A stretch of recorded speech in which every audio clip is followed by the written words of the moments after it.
You will hear a number of different recordings, and you will have to answer questions based on what you hear. There will be time for you to read the instructions and questions, and you will have a chance to check your work. All the recordings will be played once only. The test is in 4 sections. At the end of the test, you will be given 10 minutes to transfer your answers to the answer sheet. Now turn to Section 1. Section 1. You will hear part of a conversation between an art auctioneer and their client. First, you have some time to look at questions 1 to 7.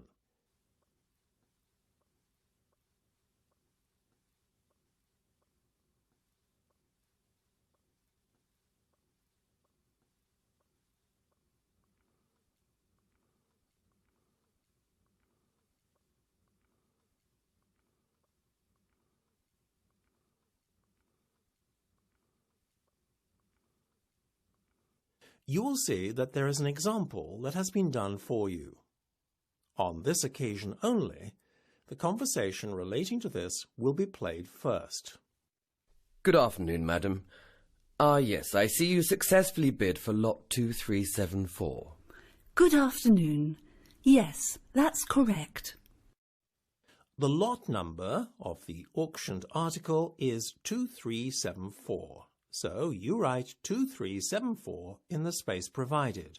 You should answer the questions as you listen, because you will not hear the recording a second time. Listen carefully and answer questions 1 to 7. Good afternoon, madam. Yes, I see you successfully bid for lot 2374. Good afternoon. Yes, that's correct. I hope you are satisfied with your purchase. If I may say so myself, I think you got a real bargain. What you paid is not much above the original reserve price of £300. I love P.J. Browning's work, and to be honest, I was prepared to pay a lot more.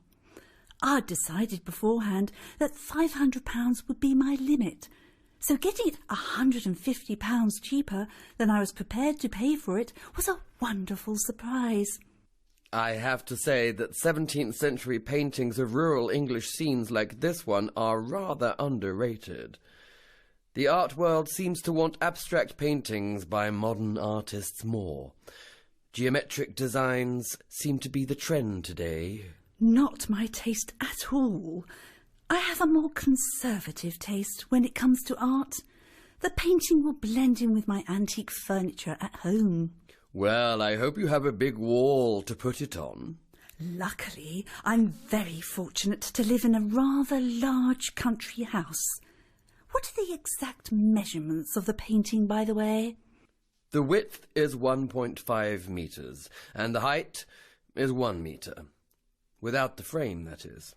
If you include the gilt-covered frame, which is quite large to balance the size of the painting, you can add on another 0.5 metres for the width and the same again for the height, obviously. That shouldn't prove too much of a problem. I'm just happy I managed to win the bid for this wonderful painting. Before listening to the rest of the conversation, you have some time to look at questions 8 to 10.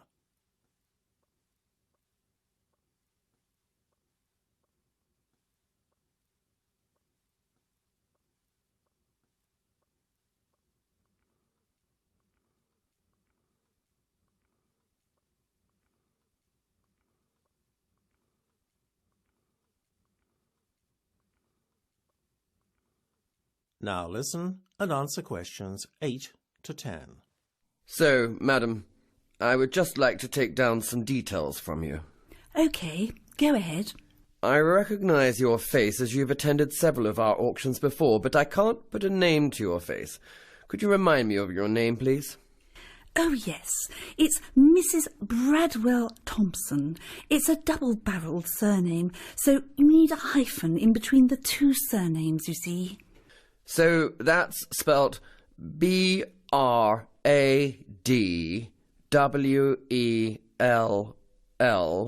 followed by a hyphen, then T-H-O-M-S Well, the first part's right, but you spell Thompson with a P in between the M and the S of the surname. OK. And your address, please? Yes, it's Charlton Manor. That's spelt CHARLTON.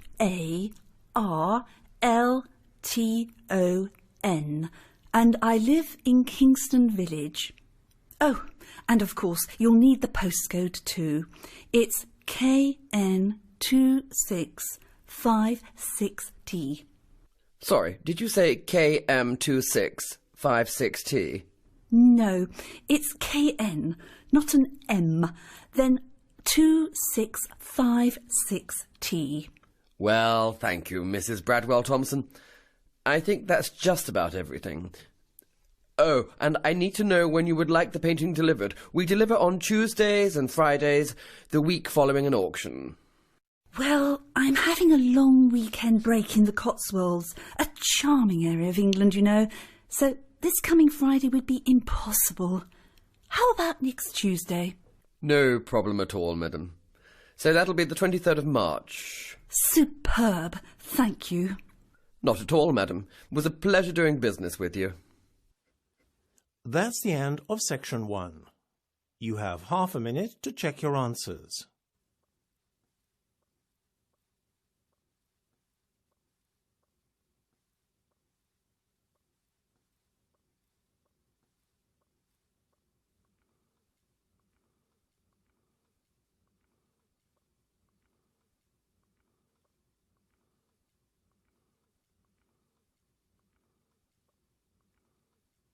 Now turn to section 2. Section 2. You will hear the curator of an art museum talking to a group of visitors who are visiting the museum for the first time. First, you will have time to look at questions 11 to 15.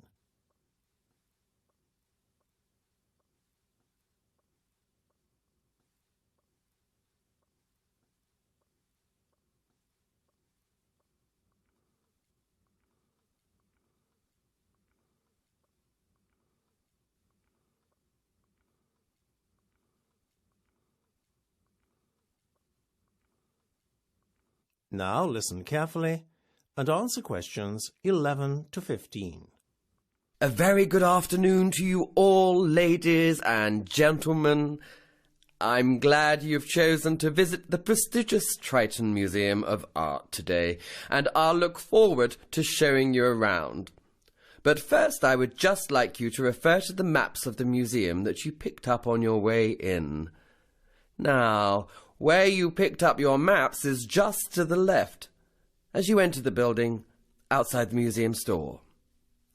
By the way, the store is a great place to pick up some souvenirs before you leave. Oh, and if anyone wants to leave a coat in the cloakroom, then please feel free to do so at no extra charge. It's just over there on the other side of the entrance to the museum store. OK, so this nice spacious area we're now standing in is the Rotunda. It contains some of the museum's most striking sculptures.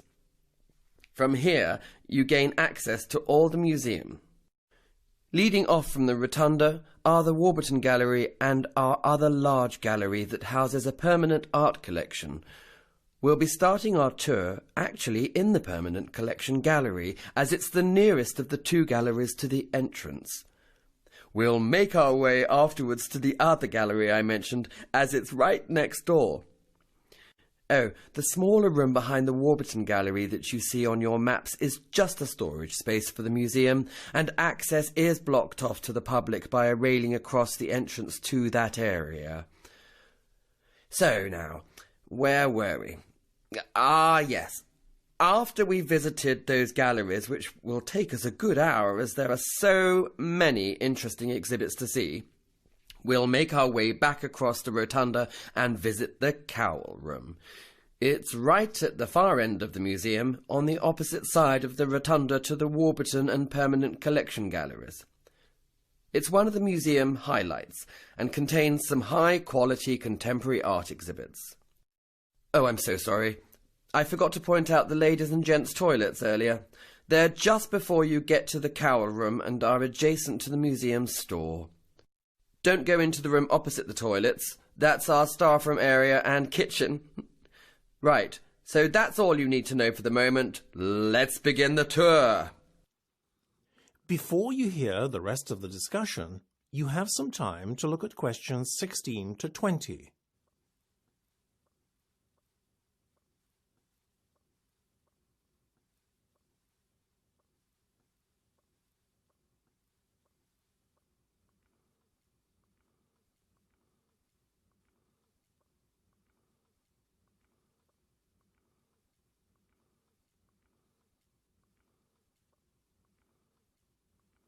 Now listen and answer questions 16 to 20. Well, I hope you all found the tour interesting. If any of you would like to become a patron of the museum, you can request information from the museum store. Being a patron entitles you to special discounts on visiting exhibitions and first refusal on tickets to special events. You will also be the first to know about our museum events, as you are automatically placed on the museum's mailing list. You can choose to become a gold, silver or bronze patron of the museum. Gold patrons are also permitted free entry for one accompanying guest. However, all patrons can receive year-round benefits that are not enjoyed by non-patrons. Having said all that, I would now like to announce some very special news. Next year will be our centenary celebrations. It's hard to believe it, but the museum was founded over 100 years ago. Accordingly, we will be seeing in the new year in style with a special masked ball. This has been organised in response to a special request from some of our patrons. Plans have yet to be finalised for this one-off event, but a themed masked ball has been suggested. The idea being that guests come in the guise of famous artists, past or present. One exciting event that has been confirmed is the Summer Garden Party. We are anticipating a lot of interest for this one, so it's best to book well in advance. Whilst the tickets are by no means cheap, we like to think that the price reflects the quality of the event. Amongst the many treats we have in store for you is a live orchestra playing in the museum's gardens, which are to the back of the main building. It is weather permitting, of course. Again, we are dependent on good weather in order for the barbecue to take place.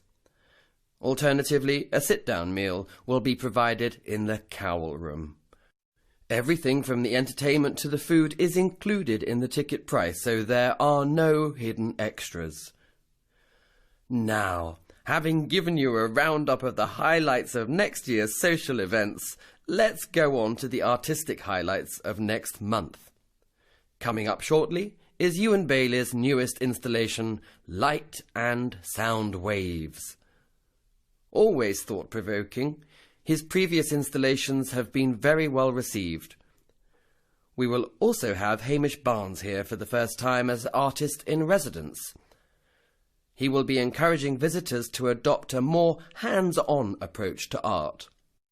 Finally, last but not least, we will be exhibiting the work of Sean Long, who will be making his artistic debut. His work will be on show in the Warburton Gallery over the summer period. We are anticipating a large attendance at his exhibition. Well, that's all from me. I look forward to seeing you at one or maybe all of our events. It's certainly going to be an action-packed year for the museum, both culturally and socially. That's the end of section 2. You have half a minute to check your answers.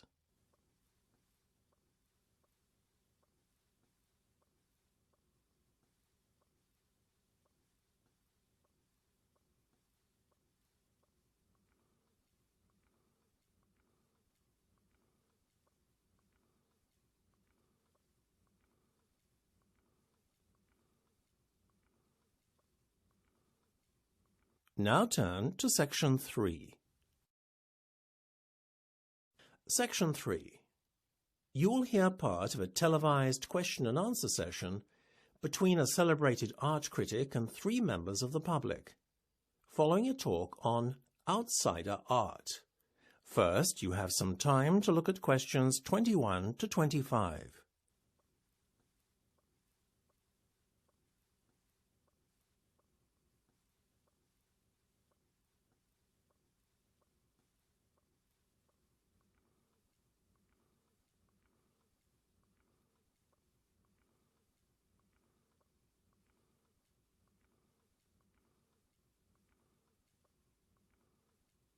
Now listen carefully and answer questions 21 to 25. I think I've said enough, so now it's the turn of the audience. Would anyone like to start the ball rolling and comment on anything I said earlier in my talk? That young gentleman over there. Hi, my name's Jake, and I've got a question for you. You referred to outsider art as being the work of self-taught rather than trained or professional artists. Does that mean anyone can produce art, then? Well, what we define as art will always remain subjective, but given that we can agree more or less on a common perception of what is actually art, then yes, anyone in theory can produce art. The challenge, though, is to produce good art. Excuse me, may I ask a question, please? Yes, of course. Would you like to introduce yourself to the audience? Sure, my name's Lucy. So, Lucy, what would you like to ask? Don't you think that untrained artists lack the necessary technique to produce good art? I felt that some of the paintings by outsider artists that you showed us earlier were, to be honest, rather crude. I think you're confusing technique with art here. A great technique doesn't guarantee great art, you know. But I think impressive art can still be produced by gifted artists lacking in what are accepted as basic art skills. OK. Can I have another question from a member of the audience, please? Hi, I've got a question. Oh, my name's Dave, by the way. I just wanted to ask how many outsider artists were or are recognised in their lifetime? Relatively few. The exceptions are the ones who create particularly monumental or significant works of art, like Nekshan's sculpture garden in India or Ferdinand Cheval's fantastic building, the Palace Ideal. Both, as you know, were created purely from recycled materials. Yeah, they were pretty amazing. I remember them from the slides you showed earlier. But what impresses people most is not so much the sheer scale of these buildings and sculptures as the work involved. These artists built their works single-handedly over many years and, more to the point, in total secret, as they lacked planning permission. That adds to the romance of the whole undertaking, don't you think? Well, their work certainly impressed me. Yes, outsider art certainly produces work that is one of a kind. Before you hear the rest of the discussion, you have some time to look at questions 26 to 30.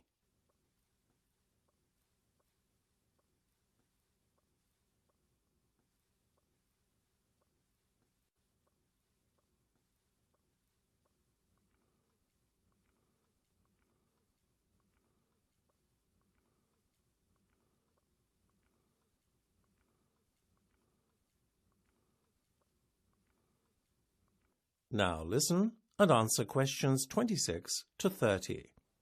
So, now I would like to post some questions to the audience. First, I would like to ask someone from the audience which, out of all the outsider artwork I showed you previously, is the most impressive and why. Excuse me, may I? Oh, yes. Hello again, Jake. So tell me, which artwork was your favourite? Well, funnily enough, the paintings by Adolf Wolfi. I know the perspective is crazy and all over the place, but the work is so detailed. Well, look at the great artists like Picasso and Matisse. Perspective or lack of it was never an issue with them. Oddly, whilst I appreciate that style in outsider art, I can't say the same for modern art. I guess it's because I don't approach the two art forms with the same set of expectations. Interesting. You mean you expect more of artists with obvious skill and a professional training like Picasso and Matisse? I guess so. You know, I expect modern artists to use conventions like perspective at least. And another thing, I can't really understand why modern artists are often so highly acclaimed by critics whilst outsider artists are virtually ignored. That's probably because they are generally not as skillful, I suppose. I take your point. I imagine that with the exception of outsider artists, you tend to like work by more traditional artists. I suppose. Like everyone, I can appreciate Renaissance art as exemplified by Da Vinci and Michelangelo. Amazing technique and all that. And I also understand the popularity of Impressionist artists too. One other question. What's your opinion of modern sculpture? Do you have the same opinion of modern sculpture as you do of modern painting? I think all sculptors have to be pretty skilled to work with materials like metal and stone, so I admire them in a way. But many modern sculptures, particularly public artworks, are often given praise I feel they don't deserve. You seem to have quite definite views about art. Well, it was most interesting hearing your views. That's the end of section 3. You have half a minute to check your answers.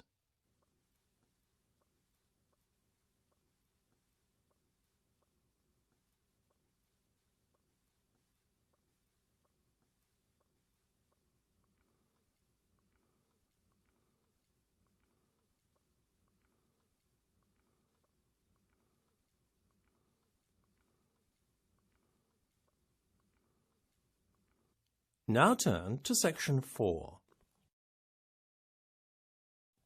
Section 4. You will hear part of an art lecture. First, you have some time to look at questions 31 to 40.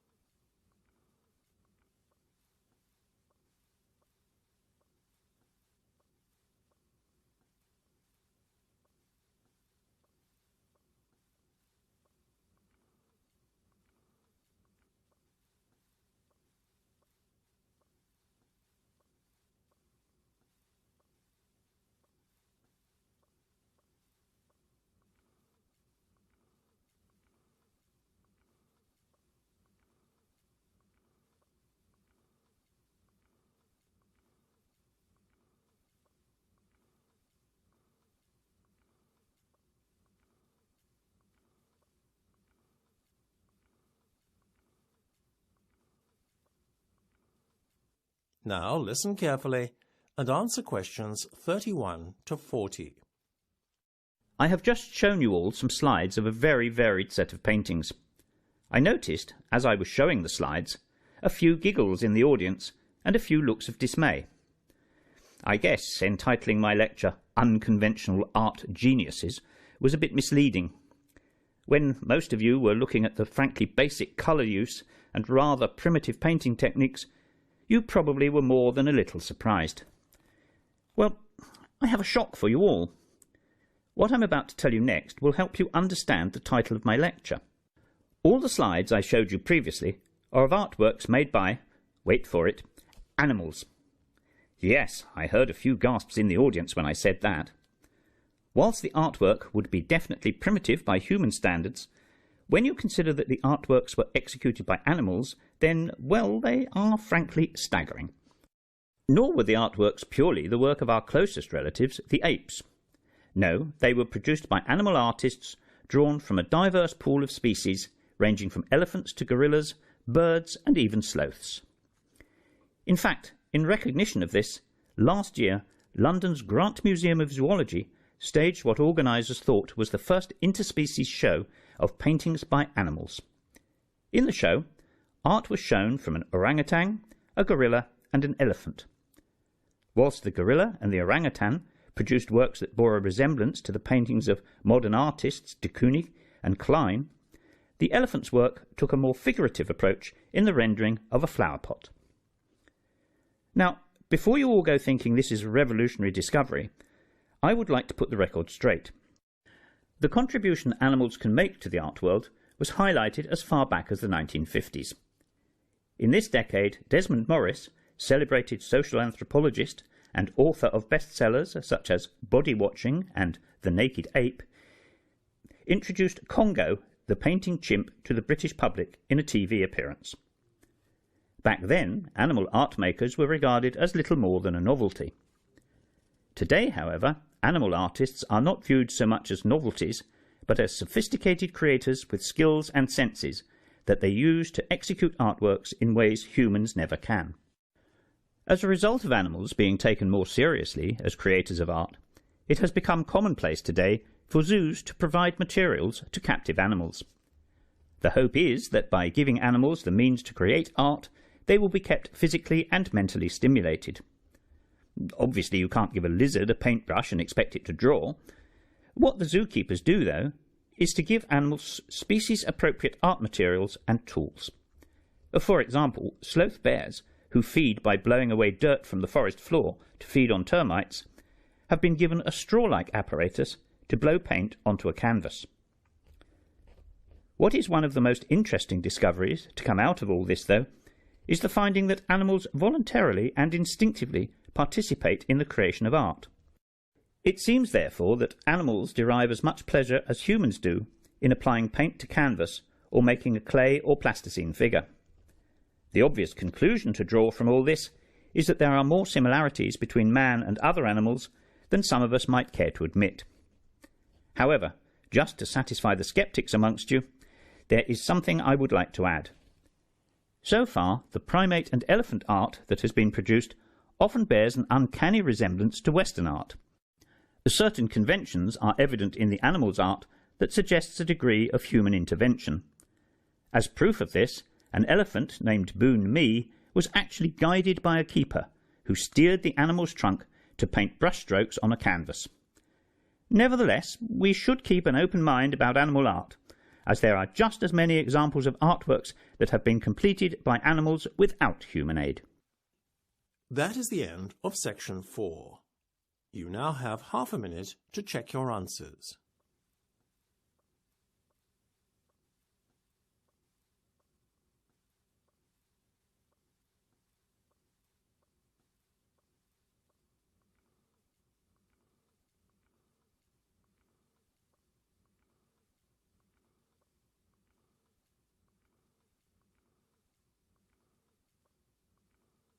That is the end of the listening test. You now have 10 minutes to transfer your answers to the listening answer